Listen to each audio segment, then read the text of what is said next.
Welcome to the F Word. My name is Molly, and I'm the producer of this show. The things you will hear over the next 45 minutes represent the views of the F Word and the all opinions and quotations in no way represent Riverwest Radio and are the sole responsibility of the producer, guests, and callers. Riverwest Radio is not liable for any legal issues arising from the content of this program.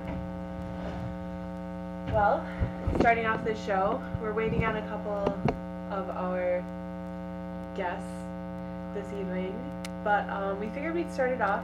Oh wait, Tiffany is here too. Tiffany's here. Yeah. Oh, there's Danielle. Oh, and our counterparts are walking in as we speak. Well, I'd just like to start off this show by saying I had a wonderful evening with a bunch of really strong women. And hello, Danielle. I just heard comment. Yeah, I had a really great evening with a bunch of really strong women, and it was great because my little niece was there, and it was really encouraging knowing that she's going to grow up with a lot of really great, strong, beautiful, wonderful women in her life, and that was really encouraging. Welcome, Danielle. I actually had a similar thing with family this weekend because my grandma is really, really sick. So I went and saw my dad's side of the family, and I'm used to seeing my mom's side of the family and how matriarchal that family is and how strong the women are. And then I went to that side that I don't see that often. And my grandma, you know, she's dying with cancer, and she's still like bossing everyone around and like taking control of the situation. And she refuses to just sit back and relax. She still has to walk up the stairs. And it was interesting to see how I became the person I am, that I had it from even the parts of my life that I didn't think were there. So it's really great to see families having strong women in this new generation. So. Yeah. Can we change that so I'm not on the screen? Yeah, I was thinking the same thing. I said I will not be televised. Yeah, thank you very much. Sweet. We can have the outside passerby be televised. There we go. Hannah's entrance. Yeah, that was entrance. Okay, so we're gonna have to rearrange this here. Well, on today's show, I wanted to talk about competition between people, especially women, and also kind of the craziness that surrounds female competition, and also bridezillas. I'm gonna do a little rant to start off the show about bridezillas and Fiesta dress and all of these. Oh, are we good now? Okay, I don't know if anybody heard the first half of that show. Okay. Because we might have not set things up correctly, but anyways, yeah, bridezillas and crazy wedding shows. My younger sister is always watching these same shows over and over again, and it drives me insane because they should really just call these shows Crazy Bitches Getting Married. Whoa. Seriously, wait, they are. And it's not even bride shows too. It's all reality shows, let's be honest. The reason why she wouldn't come on the show tonight is because the Bad Girls Club reunion was on tonight. And I hate how... Why? Why do you hate it? Because I feel like it's so ridiculous. Like, it's just so ridiculous that they make entire TV shows. Like, so many TV shows, almost entire networks surrounded around... Well, like, why do you think people are entertained by that? I don't know. Well, in America, we are taught to be entertained by drama and lots of it. So by getting different stereotypes of what the media creates of these stereotypes of women all in a room together, this kind of issues are going to arise. And when you're telling a woman, you know, to fulfill that histrionic stereotype that is created for us in our binary system, and they're on these shows and they say, oh, just be as emotional and out there as possible. You know, it works in two ways. One, it's for entertainment and it makes money. Two, it's allowing these binaries to exist and to really implement them in a manner different than what we've seen in years prior, through like roles in the house and Hold on whatever. 1 second. I'm just getting lost here, because. But that's why it's entertaining. Yeah, but the thing is like, what I'm trying to get at for that part of it is that you know, you alluded to it when you said, what was it that you said? You said that it enforces these stereotypes of women being in a room together, right? Yeah. Like what about that is entertaining? Like, what are the stereotypes that these things are perpetuating? Well, I mean, I guess I'm just kind of ranting because I come home and I see her watching the same episodes of these TV shows that are, I mean, it just drives me nuts. Like the Say Yes to the Dress show, like how it's completely surrounded around one aspect of marriage that has nothing to do with actual relationships. And but just it perpetuates just this insanity around like some it just No, rammed. No, I totally agree with you. I've seen a lot of these shows. I've seen Say Yes to the Dress. I've seen Bridezillas. I had a friend a couple years ago who was getting married, and that's all she'd have me watch, and it was driving me insane because I was like, why do you want to be like these women? I mean, it starts even with Sweet 16, those 16 shows, but what is it about them, though? That's what I'm wondering. What is it about these women that we're talking about, these crazy bitches that we're talking about? Like, what is it about them that's so horrible to watch? Like, what is it? I don't think that, well, I personally don't think they're crazy bitches. I think they're fulfilling, like I said, the stereotype. And what's hard for me personally, and this may allude to why you're pissed off, but what pisses me off about it is that this is supposed to be how we're supposed to act, and this is how women are being seen. That when we are engaged, men are also being. I've never, as a person who's never seen these shows. Okay. What are you talking about? Okay. So for I want to know. Okay. What are you talking for about? like whether it's Bridezillas or if it's Rock of Love, whatever, these women get so obsessed about. Well, for example, Bridezillas, everything has to be perfect. If one little thing is out of place, they just go like absolutely past emotional breakdown. They like will call people. They start screaming at the top of their lungs. They are like, you know, off with their head mentality, essentially. And also, every episode of this show, it's made absolutely positively clear that weddings are supposed to be having nothing to do with the groom. Or love itself. It's about the bride being happy. Completely supposed to be that weddings are fulfilling some kind of female fantasy, which to me is so annoying. It's so annoying because as a person who is, first of all, leery about relationships in general, but that's a whole other subject, to put out there on television that women are supposed to be just obsessed with weddings. Like that's the most important thing in the world to them. Yeah, it's not even about finding a partner to share yourself and celebrate that relationship. It's completely being obsessed. And here's our other guest coming on the show, Hannah. Hi, welcome. guys. I'm gonna pause my rant for a second and let her introduce herself. Hi, I'm Hannah Engber. I'm here tonight because Danielle invited me.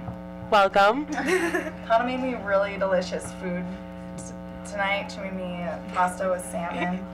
And just so you guys know, it's really great being Hannah's roommate because we always make really awesome food.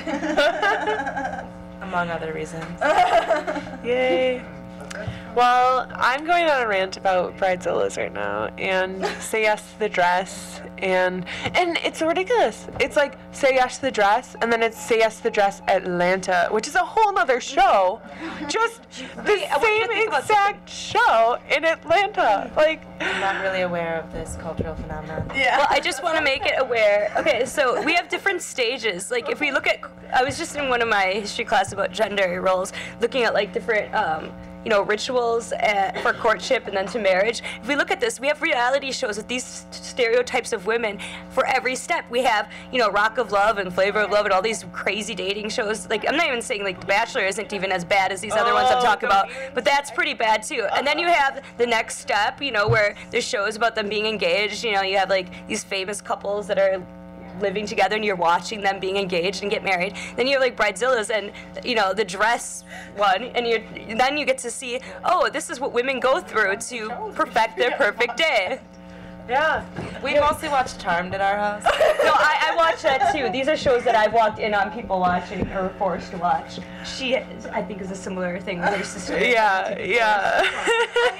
I guess I don't really have a problem with people being entertained by what they're entertained by, but I do have a problem with it being perpetuated that, like, women are crazy, that, like, women freak out. But that's what these shows are Women who totally promoting. need to fight each other to get ahead. Women only care about their wedding. Like, I totally agree with what you're saying. It's just that.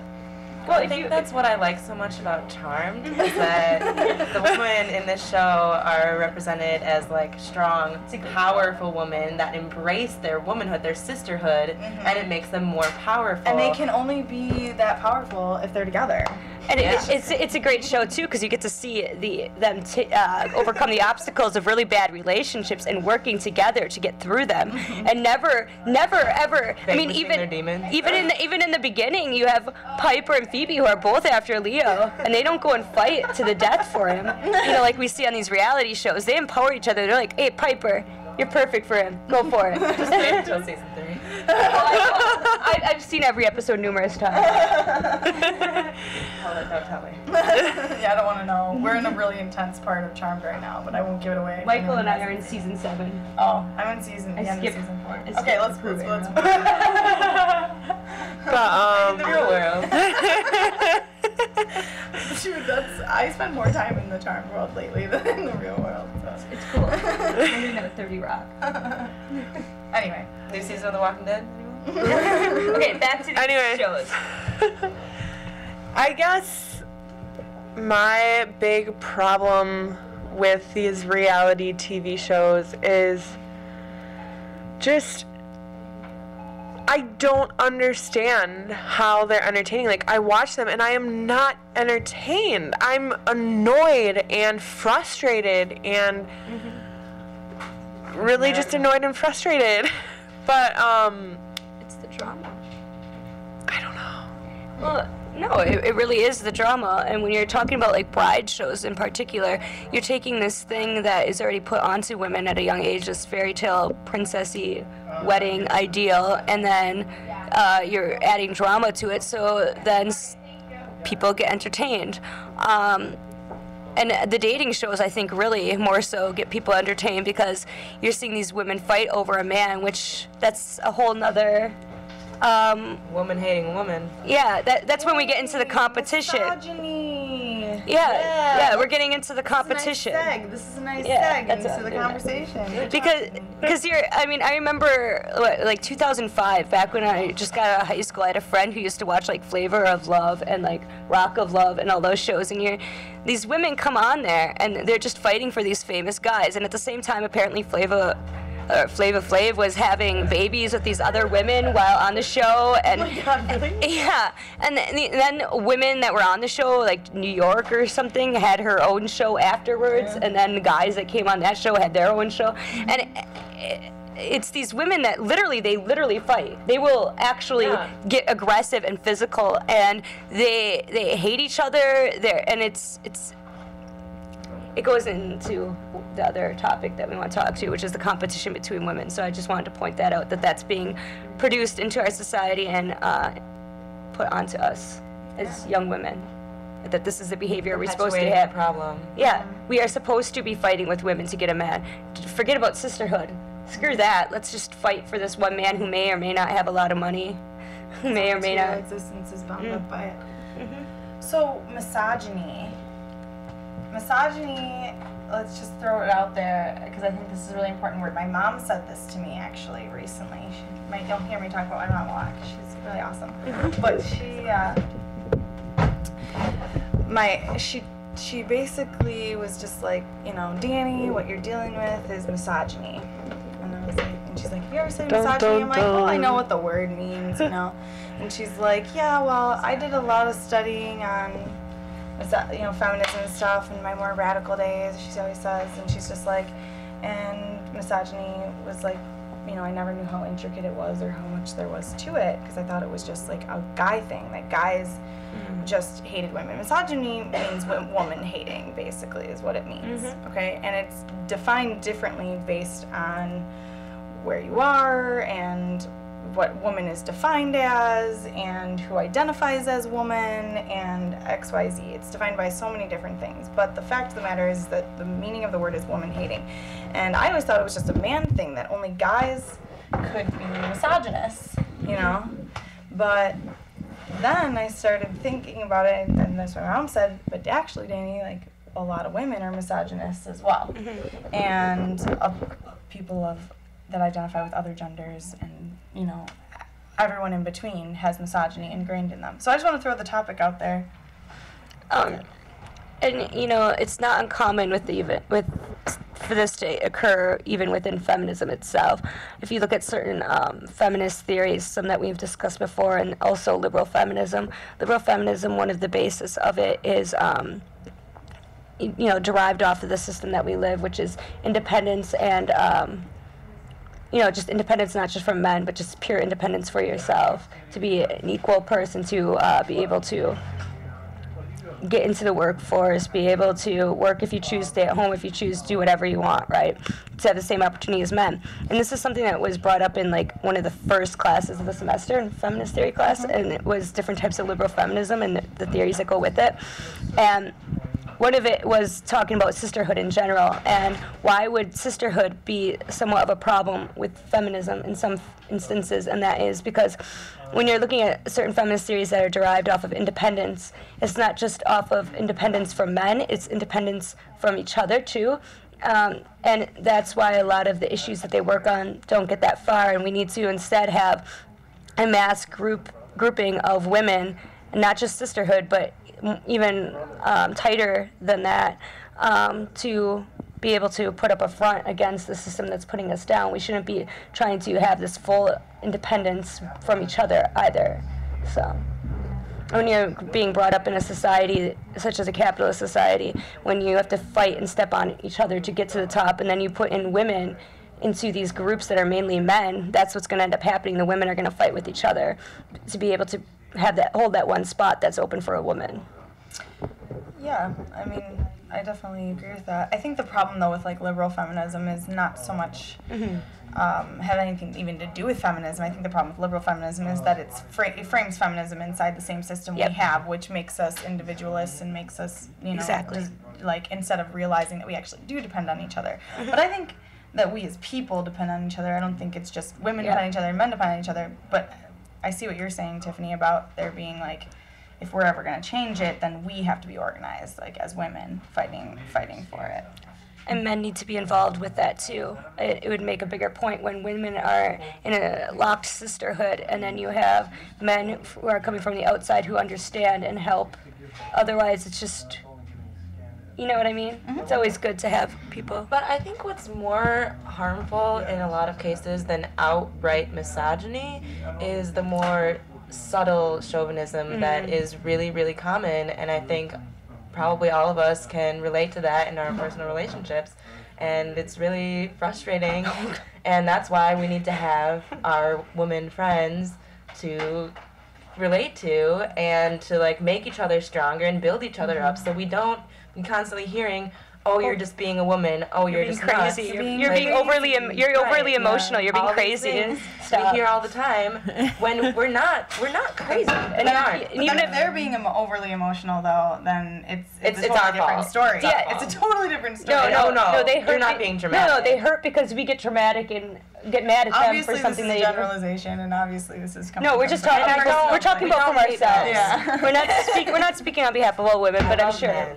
So, okay, coming from a personal place, where do you think you've experienced the most competition? Like, between other women? Is it in work, in personal relationships, just in general? Because, okay, I'll start this one off then. All right. I have not really experienced a lot of competition in personal relationships, really. Like, I really haven't. But in workplaces, I have. And recently, it's been a huge problem for me. At work, I have this group of girls that just does not like me. And they've kind of ganged up on me and started this whole thing about not liking me. And it's gotten me in trouble for being too political, too this, too that at my workplace. And in, you know, work situations is the place that I've experienced the most competition. And I don't know why that is, but it just is. And I guess it's just frustrating. I've experienced it in every aspect that you could think of. And, like, if we're going off of that, I know, like, when I was vice president in Manitowoc for the student government, there was competition between me and the president because she was a woman who was conservative. And not just that, but, like, it was really weird. Like, she would get other women and gang up on me and tear me down for certain things. Like, and then I've noticed it in anything I'm involved with. If it's something that's mainly man-based, where there's a higher ratio of men to women, it tends to happen a lot more because there's not that many spots really open, or at least that's the way it's perceived, and then we feel like we have to fight with each other. And in some cases, I've even felt myself where I'm like, okay, if a man's competing with me or if they're whatever, then, you know, that's fine. But when it's a woman, then this is like when I was a couple years ago, I was still like trying to break this. And I was like, oh, you know, like, oh, but it's a woman. I got to make sure I'm the top woman. I'm the top woman. Nobody else can be the top woman. And it's this mentality that even though we as ourselves want sisterhood and stuff, it's still indoctrinated into us. And I think lately it's been experienced in both that aspect as well as, like, my best friend is somebody that I dated for, like, a very, very short period of time, and we've been best friends longer than we dated. And, like, the past year when he's dated people, they have had to compete with me even if I was dating somebody else, and there was no romantic interest, you know, there at all. But it's still, but the girls couldn't handle dating him, and it caused all this, like, distance between him and them, or they cheat on him or break up with him. We just got mooned. Yeah. Someone's mooning us. But yeah, so I've gotten in the relationship aspect. It's really hard to maintain friends with somebody and for them to have a healthy relationship when people can't understand that, hey, I'm not a threat. I'm, you know, just like, I'm like an older sister to this person, you know.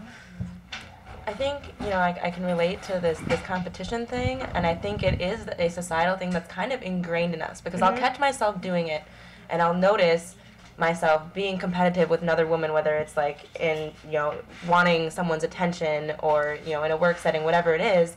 I'll catch myself. I just want that man's attention, even if I don't really want them. I just want, you know, it's this natural thing, and it's probably societal, but it's been ingrained in us, and I think it's really important that we do notice when we're doing that, because it is somewhat natural. We're competitive as human beings and as women, and I think if we notice ourselves doing that and try and learn to step back, and instead of being competitive, build each other up, and I think that's...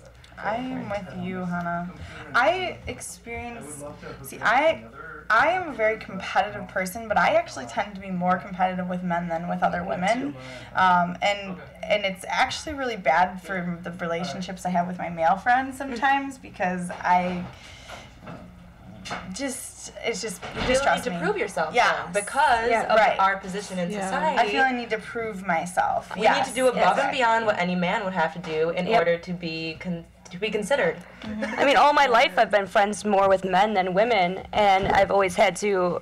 That's why I become so aggressive and I get defensive real easy, because I'm used to having to prove myself and outsmart them essentially, and not just be at their level, but be above them to have that respect and that equality. Yeah, we have to earn our respect. I definitely can relate to the having to prove yourself in friendships with males, and especially intellectually. Oh yeah, like, yes.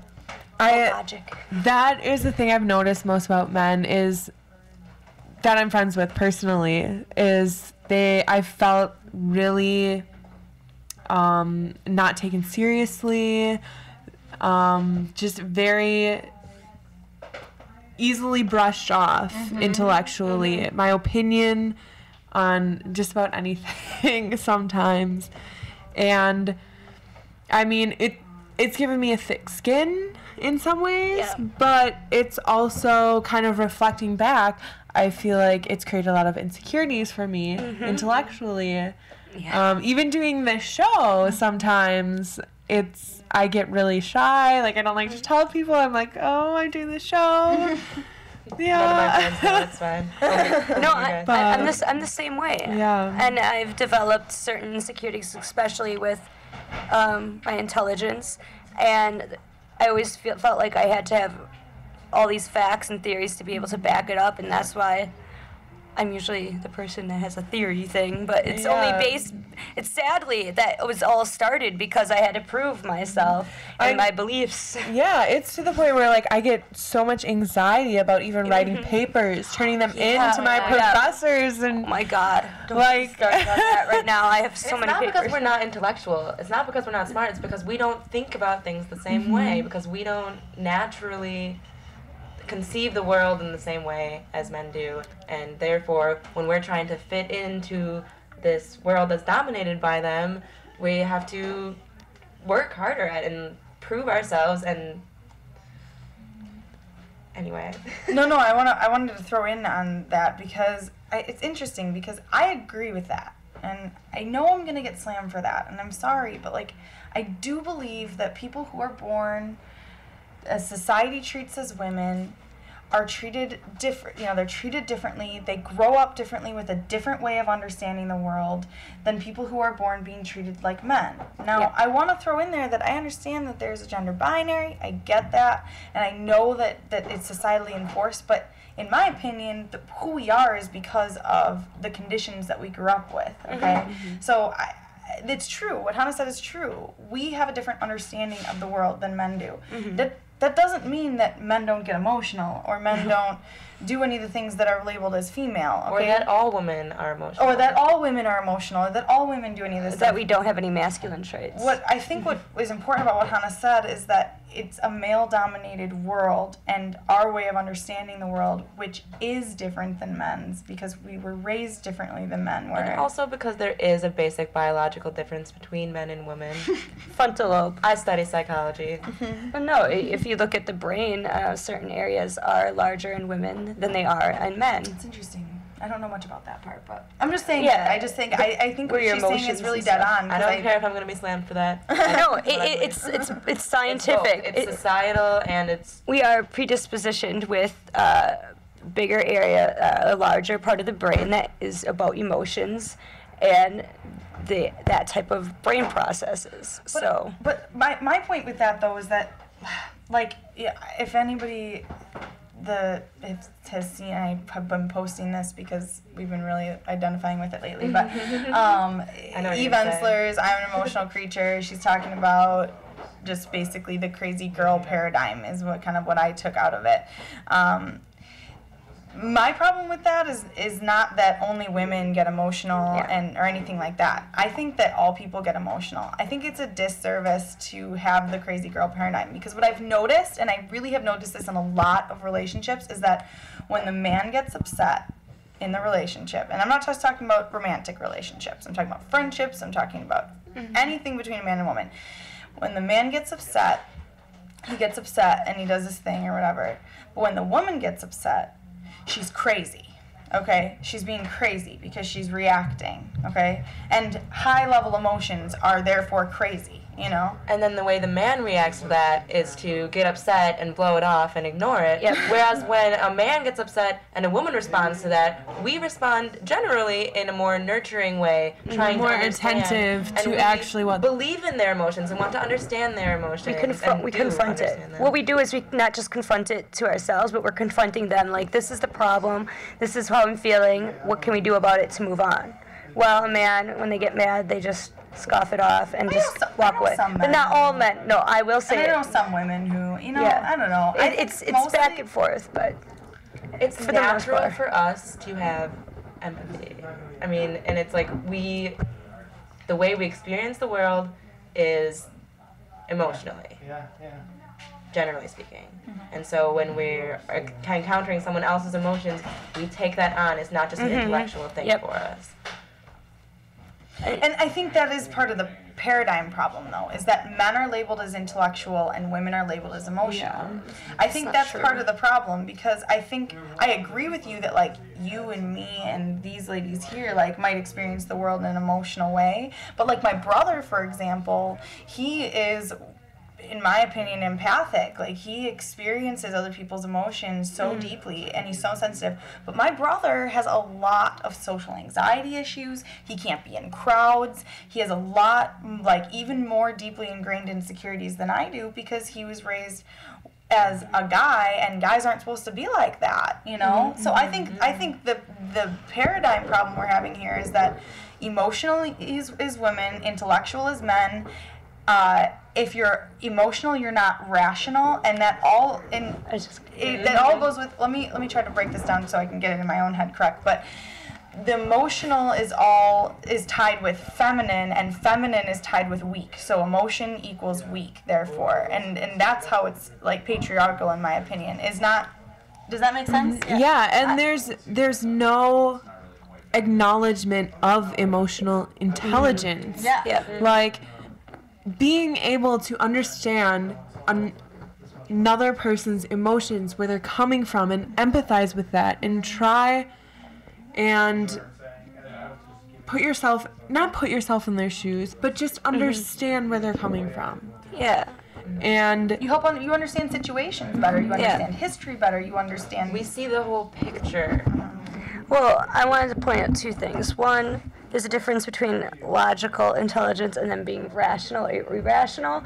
And I feel like, for me personally, when I get upset, it's more because I'm being over analytical and, like, really logical about things, and, like, things aren't said a certain way or done a certain way. And this is both in friendships and in, like, relationships. But, like, so I get upset because it's like, okay, well, my reaction to this may or may not be rational, but what I'm saying is logical.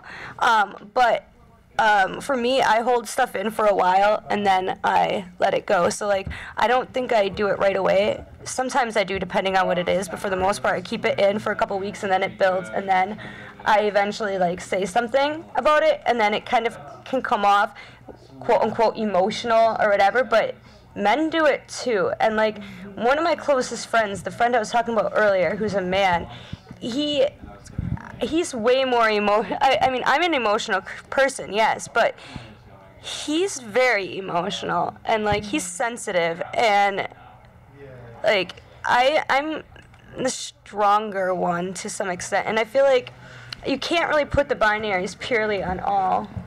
also, like, another thing I'd like to bring up is, I think there's also the issue of mental health too. Like, there are mental health issues that a lot of times people will just say, oh, she's irrational, or oh, she's just over emotional, or oh, she's just too sensitive, or oh, she just takes things too seriously, instead of looking at you as a person and taking all those things into account. And mental health, I think, is a very touchy subject, but it affects people, and I think More often women. But here's the thing. I think that if we were in a society where our emotional intelligence was respected just as much as our logical intelligence, we would see a drop in the rate of depression and anxiety. Oh, yeah. Where my anxiety comes from, and I know where a lot of my, like, friends' anxiety comes from, is, like, not being able to satisfy the expectations or requirements that society puts out there for you. That's And as a strong woman, I'm supposed to be rational, and I'm not supposed to freak out or get upset. And now, okay, granted, I've done some things when I've been upset that I'm not very proud of, but the thing is that, like, I forgive myself about it, because I wouldn't be the friend that I am today. I wouldn't be able to love the way that I love. I wouldn't be as, like able to organize the way that I organize for what the things that I care about if I didn't understand what it was like to feel like that, you know? You know, you really hit it there, because I feel guilty whenever I get upset. And I don't think I should feel guilty. Like, part of me feels, like, really guilty, and then that gets me anxious, and then I get, like, insecure, like all those then more emotions come out and it becomes like a cycle, because I'm supposed to be strong and I'm not supposed to, you know, act this way. I'm supposed to be, like you said, supposed to be rational. Well, then when I do get upset and I may or may not be overreacting, and then I feel guilty and then I get emotional, and most of the time it is about certain expectations that I put on myself because that's the way I'm thinking I have to be, or the people around me want me to be, or society wants me to be, or whatever. Yeah, it's all these expectations. So do you think that being emotional plays a lot into being competitive with other people? Yes. And how so? How? Yeah. Because when you're, if we go back to the TV shows, these TV shows, for instance, this is a great example of being competitive and it being relied on emotions. Because when your emotions are being fully out there, because that's what they're told, that you're supposed to just be as emotional and dramatic as possible, right? So they're starting off this way. Competition any type of competition or potential competition comes in, they're going to grab at it and they're going to be over emotional, or quote unquote over emotional. I think. If we go back into like mental health or just anxieties or insecurities or social anxieties, and then you bring in anything that could be a potential competition, it's going to create more emotions, and it's going to create more stress. I think it's so strange how it's really this whole culture with the television programs about marriage and weddings and bridezillas. It's all focused around women being the over-emotional ones. Like, where are the groomzillas? Like, yeah, I want to see that. Color pattern back. Hannah, you looked like you wanted to say something when Holly asked that question. Well, I think that personally as a woman, and I think I can speak for a lot of women when I say this, is that our emotions are so wrapped up in everything that we do that, like, the competition aspect may or may not come just naturally, or, and it might be an emotional need for attention or to satisfy whatever societal or the needs of a man, and we need to fulfill this within us, and so we're competing with another. It's like this win-lose situation where if she's winning, I can't be winning. So you're like emotional about it. You're emotional about the competition itself. And you're emotional to begin with too. And so I think that, again, if we learn to address this and realize this is a part of us, this is who we are, we can stop, hurting each other and be doing this competitive bullshit. Yeah. And I think, and I also want to go back to misogyny. I think women compete and they use this emotional knowledge against each other sometimes. I think everybody uses things against each other all the time. Again, we're talking about women here, so I just want to throw that out there. I know men do it too, and I know women do it to men. Not all women do it, I know. But a lot of times, in some cases, women will be like, oh, that girl's being crazy. What a crazy bitch. That crazy girl. She freaks out about everything. She's so over dramatic. She's XYZ, And maybe sometimes this person is being over there are people who are bitchy, and there are mean people. There are mean people. But I'm talking about, when I'm saying crazy bitch, I mean people who are being emotional, being dramatic. I'm saying these words are negative. These concepts are negative. They inspire that competition. We use it against each other to be like, oh, that girl's so crazy, I'm not as crazy as her. You know what I mean? Yeah. To somehow justify ourselves and make ourselves feel better. But the thing is that a lot of the, to me, there are certain things that can define insane, okay? Like, if you're hurting and killing other people, that, for whatever, that might be insane. Being emotional is not insane. But being emotional is not insane. Now, it's healthy, I don't really like materialism either, so the whole bridezillas thing, getting upset about the dress or whatever, it's a whole different issue for me. It's not the fact that they're getting emotional that I'm upset about, it's the fact that they're emotional about the dress thing. But if they're emotional about they aren't sure that they can get married or whatever. I mean, I guess it's not really my job either to define what someone can be emotional or not emotional about. I just don't think emotional equals crazy. And I think we need to make a distinction there, and I think we need to not be so quick to throw that out there. Because guess what? For me personally, and I know for both Hannah and Tiffany, because I've talked to them about this before, anytime you tell us to calm down, anytime you tell us that we're being crazy, we're gonna get a little bit more upset. And that goes back into that goes back into the cycle of anxiety and insecurities, because we're obviously already showing that something is bothering us, and then you say that we're acting in such a manner, like, or even not even saying it, but looking at us in that certain way where they're trying to be the good guy, and they don't want to like I'm speaking not even in just relationships. I'm just saying like in friendships This mostly happens to me with my friends, by the way. Yeah, no, with me too. Like, because they don't have certain obligations, quote unquote, to you. But no, they either look at you a certain way if they're trying to play the good role, or they say something, and it's like, okay, that's just gonna make it worse. Like, do you not realize Nothing makes me as crazy as calling me crazy. Yeah. You want to see crazy? I'll show you crazy. You think I'm being crazy right now? I think you're too upset. You need to calm down. This is not upset. You want me to see? Do you want to see upset? Yes. Do you want to see it? Because I can show you. You haven't seen anything yet. I'm telling you what I think does not mean that I'm being crazy. Right. Like, So can we express the way we feel without being? Do I have a knife crazy? to your throat? I don't think so. Sorry. Man. Let me just throw this idea out But there. women get like that to each other too, like where they'll be like, Fine. they'll be That's like, you what need to my point calm is. down. You need to calm down, or you're being. I think you might be overreacting or something, and it's like, don't tell me how I'm feeling. And I mean, we all have done it. Like, I'm not gonna deny For that I haven't me, done it, but I've done it. I've With- called a girl crazy before, and you want to know what? I'm sorry I did that. I'm so fucking sorry I did that to you.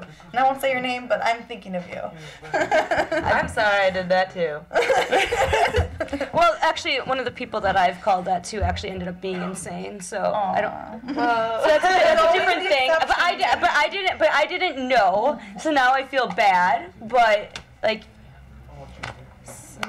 Molly's been wanting to say something. She's like on edge here. But well, I've personally, when women have called me crazy, they've never said it to my face. Yeah. Like, when women think you are being crazy, it will just be like silent treatment, and then go and talk about it with other women. Yeah, talk to my face about it. Yeah. Women aren't the only ones that do that. Men do it too. Everybody Men, does it. I've They're gotten. cowards. People Yeah. who won't talk to you about the problems that they have with you are cowards. And I know some of us are difficult to talk to. I.e., these two people right here can be a little difficult to talk to sometimes. But What? It's never that bad. What do I do that's difficult? One other thing I'll call it difficult. one other thing before we wrap up the show, because I'm just crazy it's with getting that. about that time.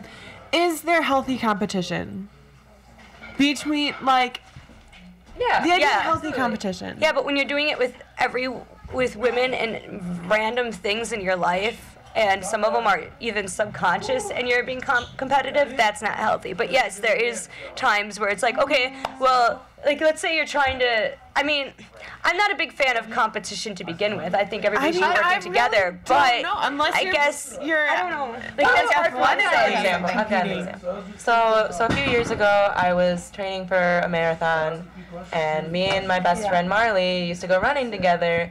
And part of the reason I was so inspired to run the marathon was that I wanted to be the best. I wanted to be the best runner, the best girl, the girl running the farthest at the gym, and I had to run that distance to prove that. And I think in that sense, it was really like, that was the healthiest I've ever been. I was, it was healthy competition, but it wasn't like I was putting her down. She would run with me, and we had great times, and we still run together, and it's great. But it was so good for me because, I was really. So I mean, that's an athletic setting. Like, outside of an athletic But setting. I had to have women, because with men I could not. There was no.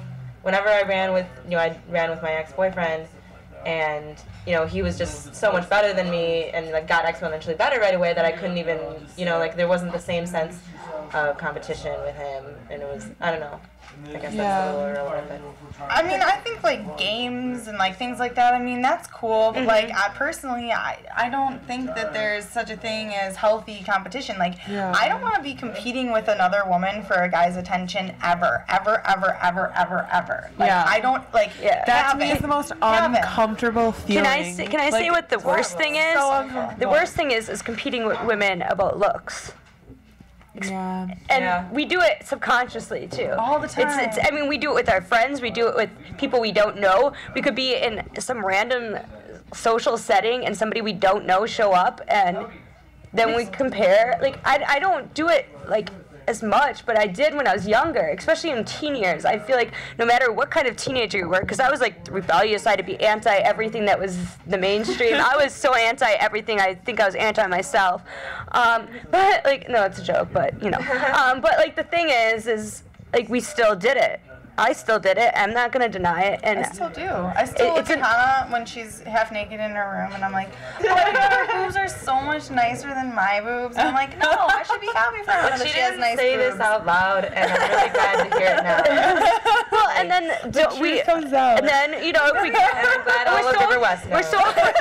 we're so afraid to gain weight because we have to be hot and we have to. Joke, so I'm not going No, but we're so afraid to gain weight or all these different things like insecurities and. I guess by nature, I'm not a competitive person.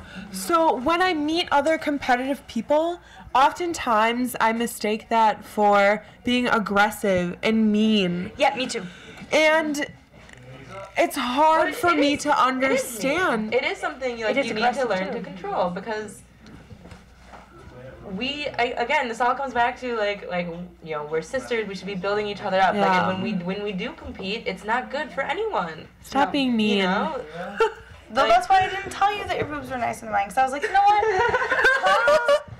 She's you know, a beautiful person, and I don't know, good for her that Danielle. She has I'm nice a little boobs. uncomfortable. And I don't know about this. I don't know. I mean, Anyway. I'll show you later, Tiffany. I guess.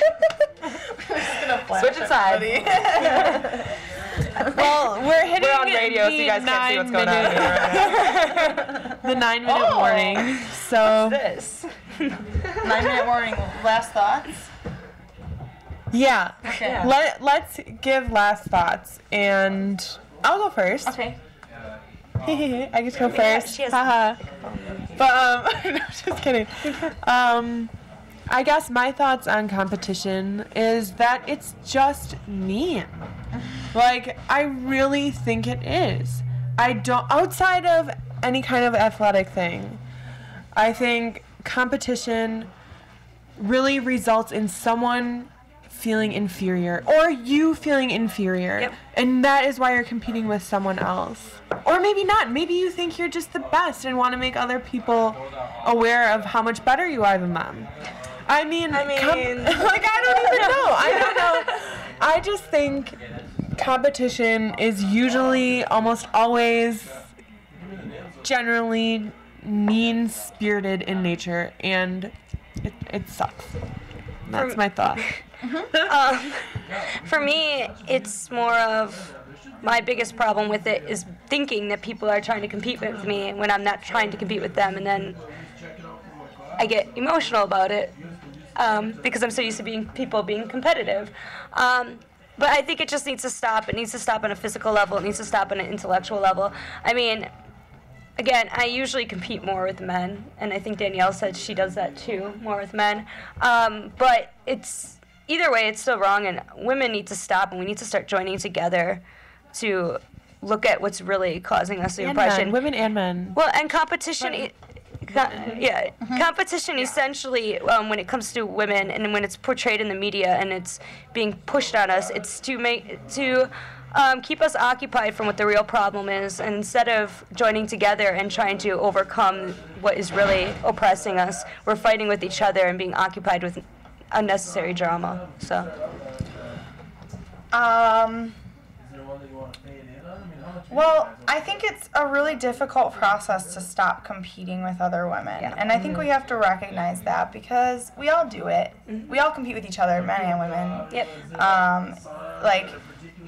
And for example, in my workplace, I'm working with 3 guys. They all are kind of friendly with each other. We also have very different views of the world, so that is part of it.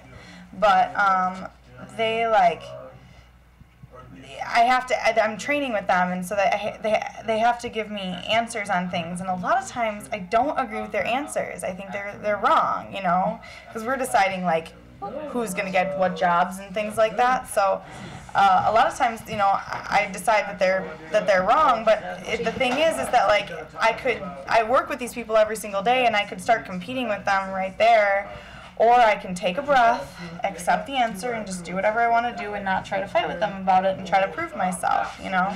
So I'm just saying that, like, it comes about us, it's a part of who we are, and I think especially when it comes to, like, misogyny and woman-hating, like, you need to be able to recognize when what you're doing is woman-hating. And if you can't recognize it, or if you are friends with someone who is doing it, point it out to them, you know, like in the moment. Don't hate on them for it. Don't make them feel bad for it. Like, point it out to them. It's like meditation.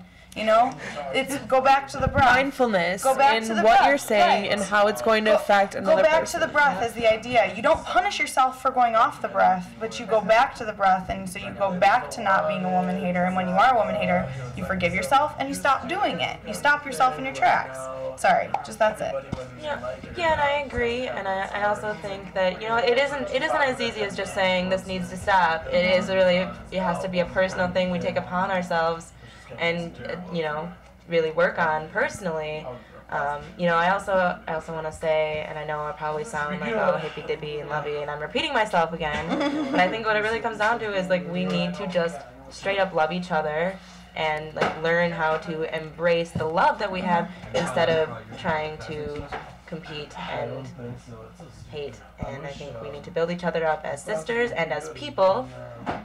And that was so we can stop hating ourselves. Because as soon as we stop hating ourselves, we can stop hating each other. The end. Well, we are actually finishing our show on time, which the people after us will be happy about, and I'm sure all of our listeners will be happy about. Have a great evening.